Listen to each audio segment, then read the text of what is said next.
cette année, comme je travaillais avec lui, c'était normal, il mettait les points sur les i, et souvent il s'emportait en disant la télé n'est pas obligatoire, tu n'as rien compris, je te connais par cœur, je peux te démonter comme un mécano et tout. Et il avait raison. Il avait raison parce que on n'avait pas bien compris que la télé n'est pas obligatoire. C'est-à-dire que les gens qui regardent un mec qui interviewe, c'est pas pour la belle gueule du mec qui interviewe qu'ils viennent, c'est pour le contenu. Or, il y a plein de journalistes qui se trompent, qui s'imaginent, parce qu'ils vont faire les finaux, que les gens vont venir. Et ça, il nous l'a vachement bien expliqué. Donc ça, c'était des colères normales. Bonjour, je m'appelle Tariq. Je voudrais poser une question, Gildas. On vous voit toujours gentil, mais quand vous êtes fâché, vous êtes comment? Colère froide ou hurlement? Alors, à ton avis. À ton avis. Il prend l'accent corse. À ton avis. Non, non. Je vous ai jamais vu en colère. Il paraît que des fois, ça donne vraiment... C'est parce que vous passez pas beaucoup de temps ici, alors parce que sinon, j'arrive à piquer des colères. Non, non, mais ça va. Il pique une colère par jour. Ça se passe généralement le matin, de bonne heure. Pour une raison qui échappe à tout le monde, d'un seul coup, il part comme la fusée Ariane. Il explose, il part dans des explications toutes plus abracadabrantes les unes que les autres, et puis d'un seul coup, ça se calme. Et c'est fini. Et il est de bonne humeur pour la journée. Dites que j'ai l'air con le matin. Il a de mauvaise humeur. Il évacue. Il évacue. Et la dernière fois, vous êtes mis en colère? Ce matin. Ah ouais, bah oui, forcément. Putain de merde.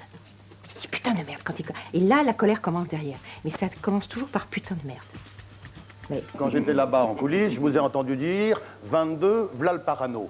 Alors, je peux vous dire, c'est pas très agréable, d'abord parce que c'est pas vrai, hein, et ensuite parce que quand on est invité comme ça, ben, on s'attend pas à avoir ce genre de critique. Donc comprenez qu'ensuite, ben, je ne souris pas à tout ce que vous dites et que je sois pas là à dire, ah oui, bravo, merci Philippe, hein, et puis que que je sois un petit peu remonté. Et puis il a rajouté, je crois qu'il est aussi très mauvaise humeur, ça fait chier. C'est ce qu'il a dit? Ouais. Oui, ça m'étonne pas. De toute façon, Philippe, je sais très bien quel est votre système d'hypocrisie. Vous recevez les gens, mais vous en foutez pas mal. Bah, non, attendez, Philippe, mettons les pieds dans le plat. Si, Philippe, non, moi, je suis consensuel, moi. Mettons les pieds dans le plat, je veux dire simplement. Vous m'avez téléphoné vendredi après-midi, donc vendredi dans la nuit même. En plus, vous savez que j'ai horreur qu'on m'appelle la nuit. Écoutez bien cette histoire, Claude, ça va vous intéresser. Vous m'avez téléphoné pour me dire...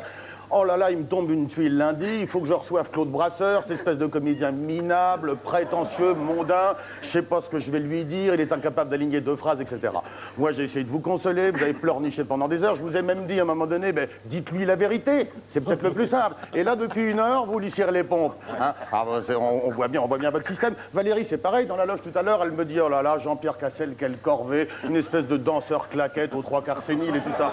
Moi, en plus, je lui dis non, j'ai dit, j'adore Jean-Pierre Cassel, je dis, Valérie, c'est pas vrai. Elle dit que c'est... Et après, elle dit, ah oui, merveilleux, ils sont formidables tous les deux. Vous voyez, c'est pas bien joli, hein, comme façon de faire. Je vous dis que vous êtes très bon.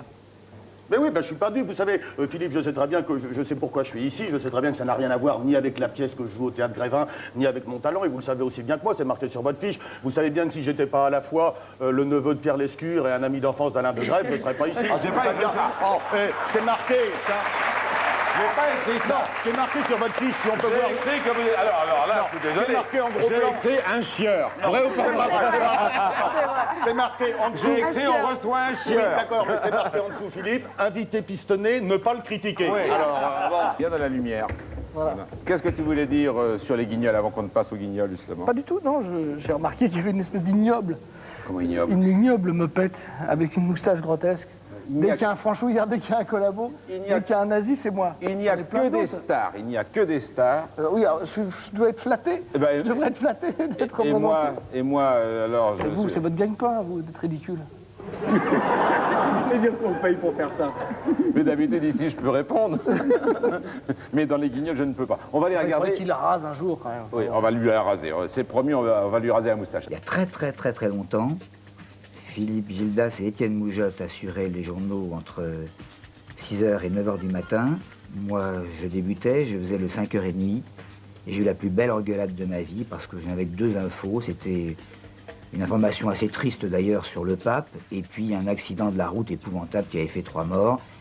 Et Gildas est arrivé en hurlant, c'était une honte d'embêter les gens un premier de l'an avec des informations comme ça. Il m'a mis plus bas que terre. Et Moujotte, qui n'a jamais changé, était derrière lui et lui disait « Philippe, t'exagères quand même, ce pauvre môme qui était là le jour de l'an, et toi t'arrives, t'étais dans ton lit bien au chaud et tu l'engueules. » Et Gildas m'a pas adressé la parole de toute la matinée. Je suis parti déjeuner dans un restaurant à côté d'RTL, et lorsque j'ai demandé l'addition, il y a le maître d'hôtel qui est arrivé et qui m'a dit « Philippe Gildas a payé ». Je vais vous dire, moi j'ai plus rien à prouver.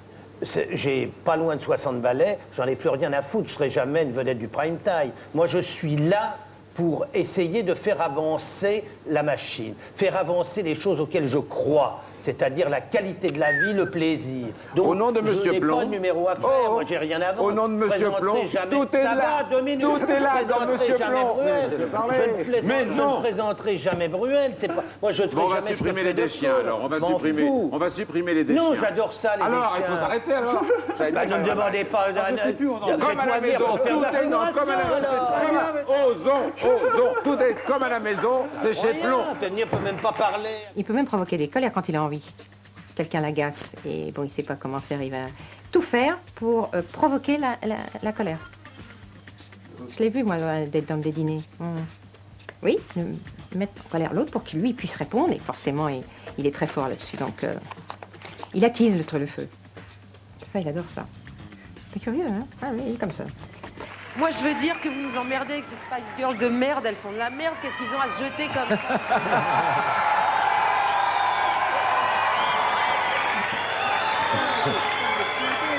C'est pas la seule, je crois. Oui, Abel, dis dans ton micro. Les Spice Girls, elles sont sympas, faut pas charrier. Regarde. Pour une petite fille, ok, pas pour vous. Vous êtes débile ou quoi? Merde. Béatrice, allez. C'est la variette de merde. Béatrice,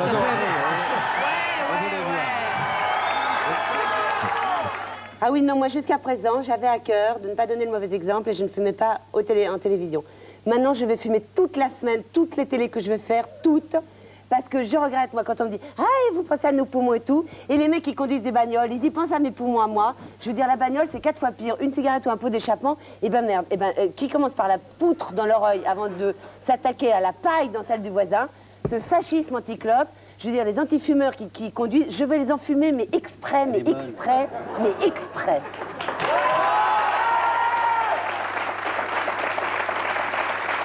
Je vous en prie. Vous savez ce que fait Philippe? Il fume une énorme voiture en fumant des cigares gros comme ça. Je ne fume pas une énorme voiture. Non, conduisez une énorme voiture. Ah, ils ont des Daimler dans Paris en plus, vous faites taré, hein. C'est une Daimler. Ah bon, ça Mais non, j'ai pas de Daimler, mais j'ai une voiture, c'est utile quand même. Mais cela dit, je suis d'accord, ça pollue. Mais j'ai un pot catalytique. Il a beau être gentil, mais il est con. Hein. Quand il se met à gueuler, ça y va quand même. Ah, il est colère terrible. Hein. Non, moi non, mais j'ai vu des filles, des assistantes qui se refusaient à lui, et là, il est... Là, faut pas être dans le secteur, hein. Il est méchant. Là. Rob, il tient un magasin. Ça reposera d'une autre façon aussi. Rob, il tient un magasin de disques. Tu vas, toi? Et Rob, il a... Toi, oui. Oh, qu'est-ce qu'il vient foutre? Voilà. Excusez-moi. Elle est tout sortir. Merci, attendez. Oui. Antoine. Richard Borel, correct. Même en colère. Vous êtes deux enfoirés. Non, lui. Comment lui? Non, c'est lui, moi je ne fais rien du tout. Et en plus, c'est une balance, c'est une Fiat, hein. Oui. Ah, deux Fiat. Qu'est-ce que vous balancez dans le ciel sur ma pomme, là? Qu'est-ce que vous racontez, là, partout, là? Que je suis emmerdé partout, maintenant? Ah, le petit avion. Le petit avion, oui. Et le gros con. Tiens, on va le revoir, Richard. Ah oui, parce qu'ils ne comprennent pas. Vous ne comprenez pas, Regarde. Regardez bien, alors. Regardez. C'est invraisemblable. Ah ouais. Mais c'était une blague. Voilà, peine vue. Ah, c'était une blague. C'était pas méchant. Eh ben, vous allez me présenter vos excuses tout de suite. Oh non, pas en direct. Tout de suite. Pas en direct. Et soyez correct avec le public, en plus, hein. Non, mais vous pas il se mêle. Bon, un genou. D'accord. Non, un genou. Non, un genou, d'accord. Merci, Richard, merci. Voilà. Là. D'accord. Voilà. Excuse-nous, Richard. Ouais, d'accord, mais... Excuse-nous, Salut, les filles. On le refera plus On le fera jamais. plus. Ouais. Allez, salut, hein.